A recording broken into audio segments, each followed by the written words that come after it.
агентии мубориза бо коррупсияи тоҷикистон рӯзи 13 марти соли 2023 аз анҷоми тафтиши парвандаи мудири кӯдакистони рақами 27 шаҳри хуҷанд Мадинаҷон Раупова ва корманди банки Эмон Интернешнл Маликхуҷа Раимбоев бо иттиҳоми ба номи 11 нафар гирифтани қарзи банкӣ ба маблағи $161,050 амрикоӣ ва $727,500 сомонӣ дар маҷмӯъ қариб $2.5 млн сомонӣ хабар дода буд.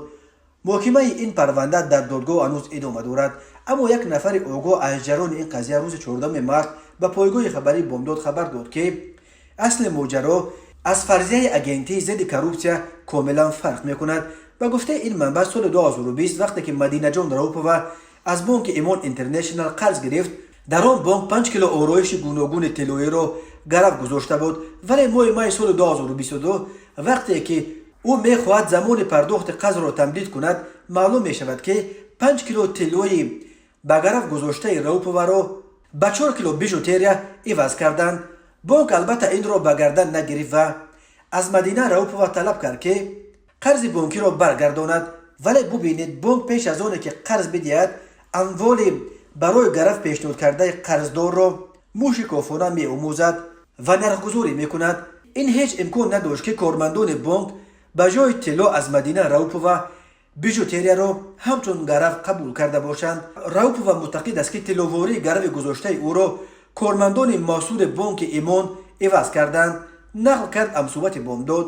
масъулони банки Эмон ин иддаоро шарҳ надоданд, вале ба гуфтаи ҳамсубати Бомдод онҳо пойфишорӣ доранд ки Мадинаҷон Раупова шояд бо кормандони банк забон як карда ба хотири гирифтани қарз даст ба халобӣ задааст. банк аз Раупова талаб дорад ки қарзашро дар пеши ин муассиса пора адо кунад.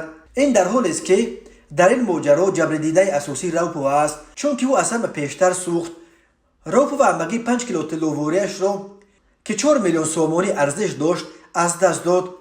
ҳам малакай ба банк 2.6 млн сомонӣ пул пардохт кардааст, вале ҳеҷ не ки қарзаш адо шавад. бечора ҳар моҳ аз $5,000 то $10,000 пули фоиз медод дар давоми 2 сол, нақл кард амсубати мо. манбаи Бомдод мегӯяд он корманди Эмон Интернешнл ки аз Раупова он 5 кило тиллоро қабул карда буд, баъди ин моҷаро фирор кард, ки ин ба гуфтаи ӯ даст доштани корманди банк дар эваз кардани 5 кило тиллоро тасдиқ мекунад. ба гуфтаи ӯ ин корманди фирорӣ бо пардохти 500,000 сомонӣ барои пӯшондани қарзҳои Раупова низ даст доштанаш дар ин амали қаллобиро тасдиқ мекунад. корманди дигари банки Эмон Маликхуҷа Раимбоев ки ба зидди ӯ ҳам парванда кушоданд, низ барои пӯшондани қарзи Раупова 300,000 сомонӣ додааст. ба болои ин банк хонаи Мадинаҷон Рауповаро низ дар ивази қарзаш мусодира карда, 2 фарзанд ва падари маризи ӯро бесарпаноҳ гузоштааст, вале ҳеҷ не ки қарзи бетаги банк адо шавад. Мадинаҷон Раупова ва корманди банки Эмон Маликхуҷа Раимбоев тақрибан ним сол боз дар боздошт қарор доранд.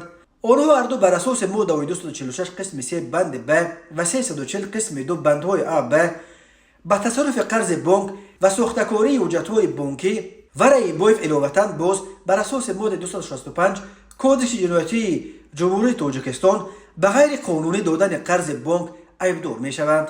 ва аммо манбаи Бомдод мегӯянд зиндонӣ кардани Мадинаҷон Раупова баъди он ки ӯ барои адо кардани наздики 2.5 млн сомонӣ қарзаш аллакай 2.6 млн сомонӣ пардохт кардасту хонаашро ҳам гирифтанд ва ба болои ин 5 кило тилловорияш ба арзиши тақрибан 5 млн сомонӣ низ дар банк гум шудааст, комилан беинсофӣ мебуд.